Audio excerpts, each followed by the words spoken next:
Hello everyone, welcome to It's Crochet O'Clock. My name is Stephanie and today we are going to work through the border of the Gypsy Queen Shawl by Pippin Poppycock. If you don't have the written pattern and you would like to have it, you can check out the description box below and I will have Pippin Poppycock's website for you to go to and also her Facebook group that you can join if you wish to do so. Today I'm going to be using Stylecraft's Classique Cotton Floor Ply yarn, which is what I've been using throughout the entire project. And I am also going to be using my 3.25 millimeter crochet hook.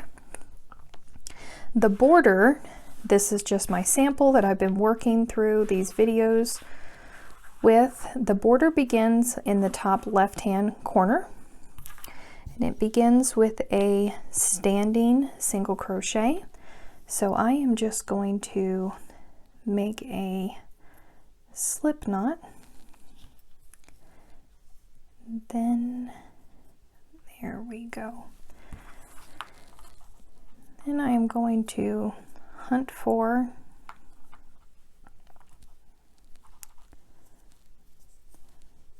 this loop right here. Left hand corner,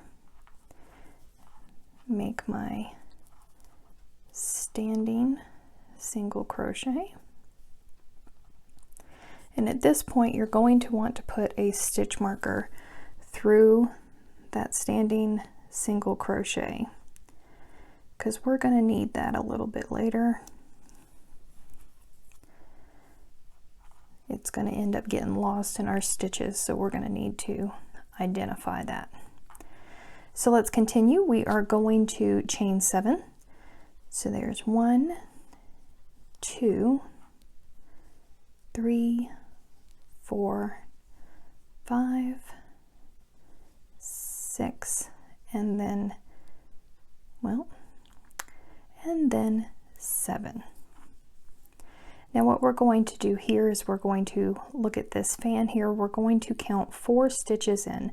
So there's 1, 2, 3, and then 4. We're going to place a single crochet in the top of that 4th, double crochet in the fan, fasten down that chain 7, and then we're going to chain 7 again.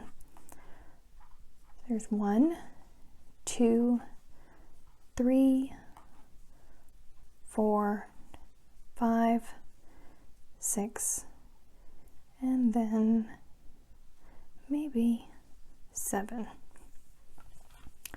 To fasten down this one, we are going to place a single crochet in this chain 7 space.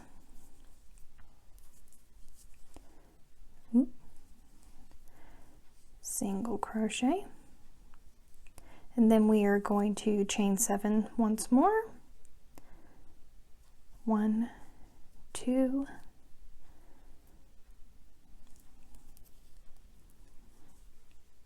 3, 4, 5, 6, 7. And again, we're going to fasten it down to the next chain 7 space with a single crochet.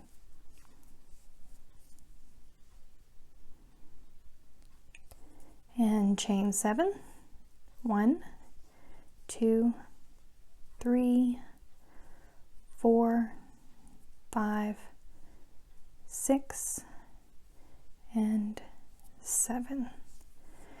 Now we're here at another fan, so we are going to count 4 stitches in. Don't forget, I reminded you of this when we were making the full motifs and I think in the half motifs as well, but this right here, it looks like it's a double crochet.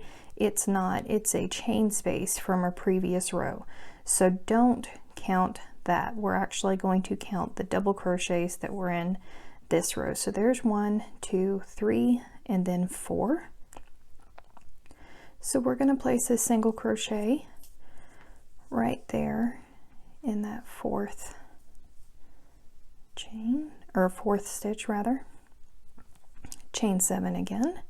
1, 2, 3, 4, 5, 6, and then 7. Now we are going to attach these two corners, and we are going to do that by working 2 single crochets together. So I am just going to remove this stitch marker, and the way we do that is we insert our hook into the loop, yarn over and pull up. We'll have 2 loops on the hook. Then we will take this other loop, insert our hook into it, yarn over and pull up. So we'll have 3 loops total on our hook, yarn over, pull through all 3 of them. So that's 2 single crochets together, and this point here is the exact same point that we have right here at the start. So that's our repeat. So you would chain 7, count in 4, single crochet, chain 7, single crochet into this chain 7 space, chain 7, single crochet into that chain 7 space, chain 7, count over 4, single crochet, chain 7, and then you're going to work your 2 single crochets together there.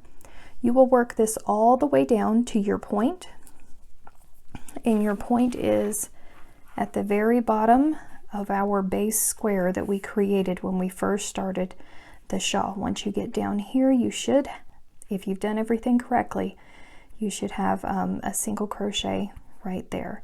And I will be right back to show you how to work around the corner. Okay, I am down at the point. This is the base square where we started. I ended with a single crochet. To work around this corner, we are going to chain 3. There's 1, 2, 3, and then you are going to place another single crochet in that bottom loop there.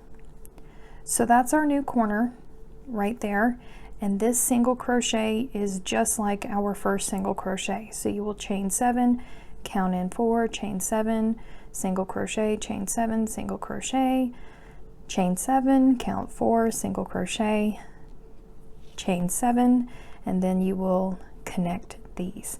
So you will work that same pattern all the way back up the other side of your shawl, and I will meet you at the next corner and show you how to work the top portion.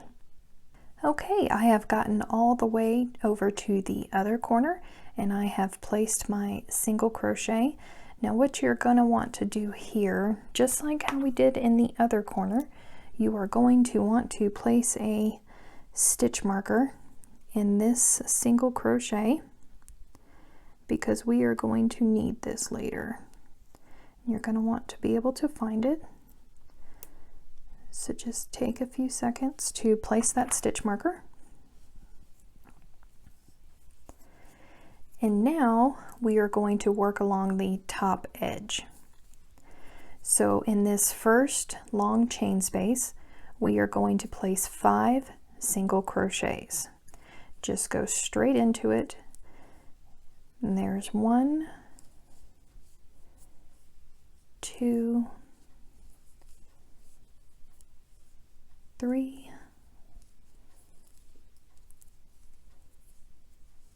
4,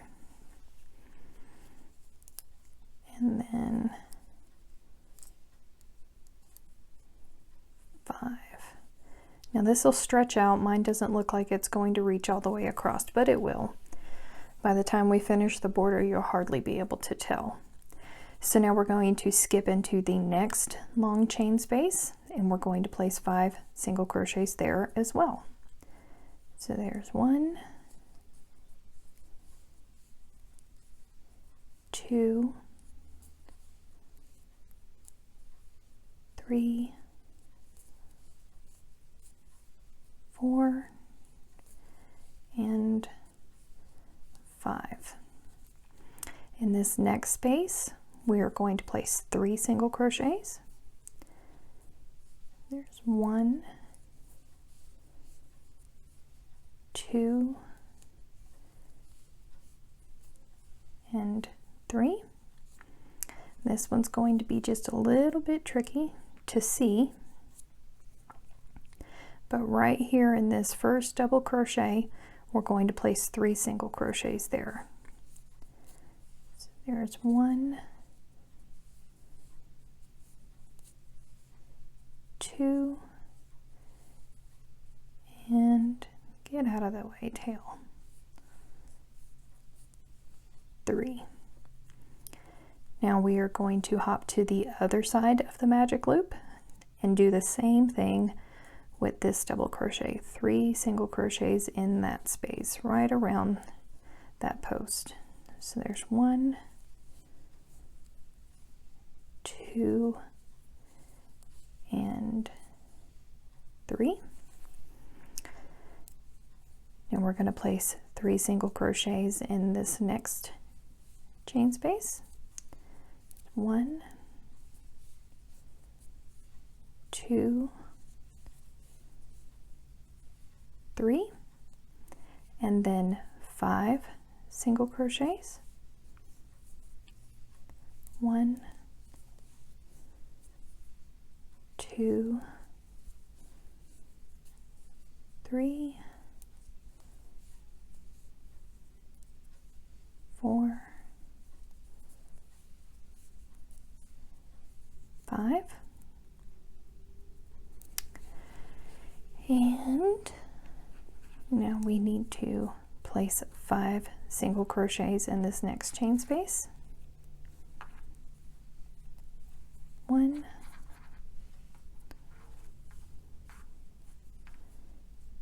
2, 3,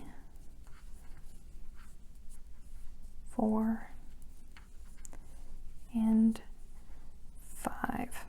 Now you remember I told you not to worry about these ones because we were going to catch them in the border. Now it's time to catch them. You see where this join is? What we're going to do is we're going to insert a hook right there into that join. I like to go down into the, if you look at the anatomy of it and look at the back, I like to try to go down in the bottom of it just so it has something to hold on to. Sometimes it works. There we go. So while we're back there and we have our hook inserted, you're going to grab that loop, simply insert your hook there. Now grab your yarn and pull it through and work a single crochet. And now it's attached. And this single crochet is just like the first single crochet over here. So you will continue doing this. You'll have, well, get out of the way, tail. 5 single crochets, 5 single crochets, 3, 3, 3, and then 3, 5, 5, and then work a single crochet in the center here, picking up your next loop from the bottom one. And that's your repeat. You're going to work this all the way across, and then when you get to the end, you are going to slip stitch to your standing single crochet that you worked when we began this round. I will see you for round 2. Round 2 begins with a chain 7. It's 1, 2, 3, 4, 5, 6, and then 7. And we are going to place a single crochet in this chain 7 from round 1, and then chain 7, 1, 2, 3, 4, 5, 6, 7. Place a single crochet in the chain 7 from the round below, and that is your repeat for the vast majority of this round. I am going to let you continue working these chain 7s and pinning them down all the way down until your corner, your single crochet should end up in that very bottom corner that we created with round 1. I will meet you there to show you how to work around the corner. Okay, I have gotten down to the corner. There's my single crochet in the corner. To work around the corner, we are going to chain 7. 1, 2, 3, 4, 5, 6, 7, and then place a single crochet in that same chain 3 space. So that is our new corner down here. So what you are going to do is you are going to repeat everything that you did on this side with the chain 7s and anchoring them down.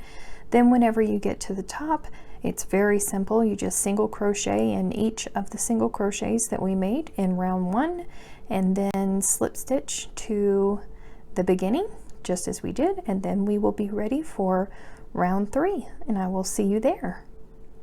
Round 3 begins the same way round 2 and round 1 began, with a chain 7. 1, 2,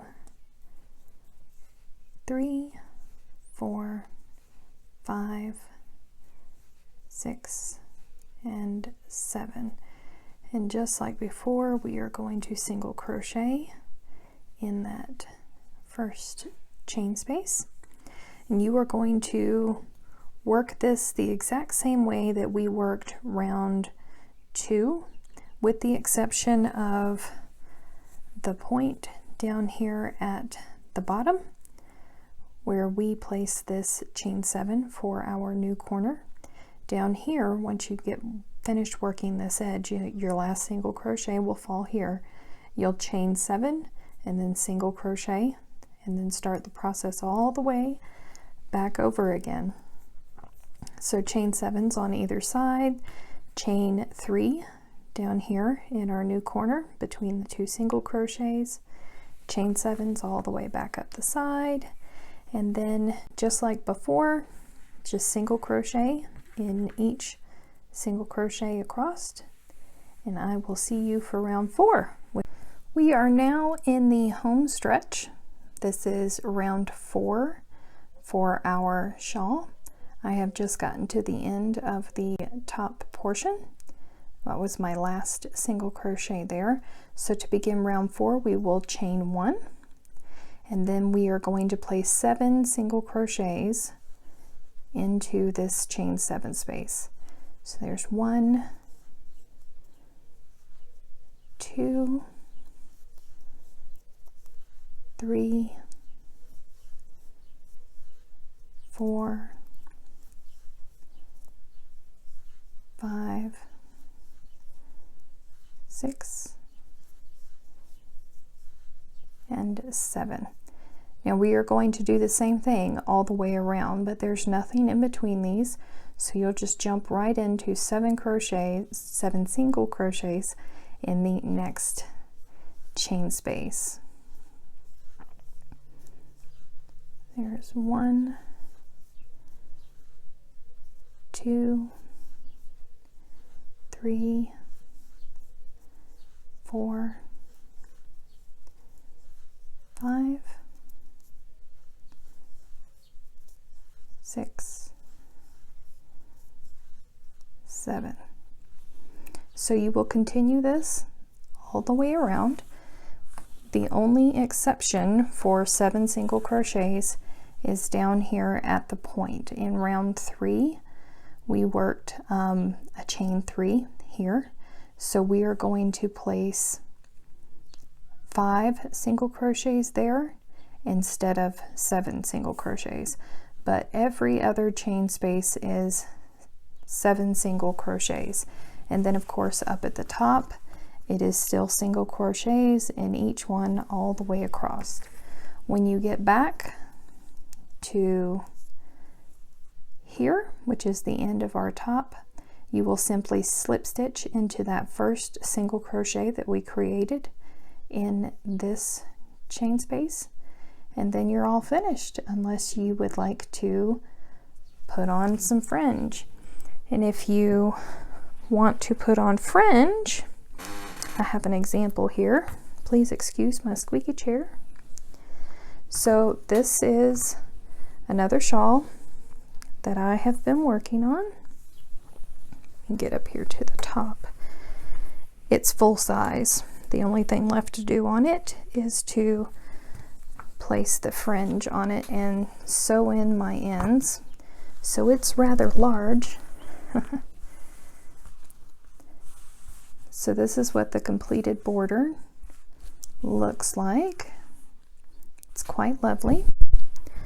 But if you want to place fringe, fringe is actually quite easy. It looks like it might be complicated, but it's really not. So what I've done here is I have cut some of the same cotton that we have been working with. It's about 12 inches. You can't really see it all in the camera. And our pattern, she worked with 2 strands for each piece of fringe. Now a good way to do this is you can take a piece of cardboard that is about 12 inches, and then you can just wrap your yarn around it and cut a whole bunch at once. So that way you don't have to cut single pieces. That's a smarter way to go about it. But anyway, you will take 2 strands in your hand and you are going to even them out to where the ends, let me see, to where they are even. Are we close? Yeah, we're close. So have that there. And what you will do is you will, let me find my first, here is my first single crochet on this loop, and I'm coming from the back side. It really doesn't make a difference which direction you go from. What's important is that you're consistent with it. I always insert my hook from the back side. So let me just find this stitch. There we go, right there. So I'm going to insert, I'm going to grab a hold of that right there, pull it through both of the loops, and give yourself a generous amount of space there, and then wrap your hook around it and simply pull it through. And that's all there is to it. Just tighten it down, and there's your fringe. For this pattern, she has called for us to work the fringe in every other stitch. So I will show you one more time. Let me even these out. There we go. There's my fringe. Come in from the back side. We're going to skip a stitch. So I am going to place my hook right there into that 3rd stitch. I'm going to grab a hold, pull that through, give myself some space, wrap my hook around, pull that through, and there you go. You will just repeat this all the way around, and hopefully this cotton will relax some. So then all that's left is blocking your work. You can block before or after your fringe, it really doesn't matter. But that is the Queen Gypsy Shawl by Pippin Poppycock. Thank you for watching. Don't forget to hit the like button and of course subscribe to me for future videos. I'll see you soon.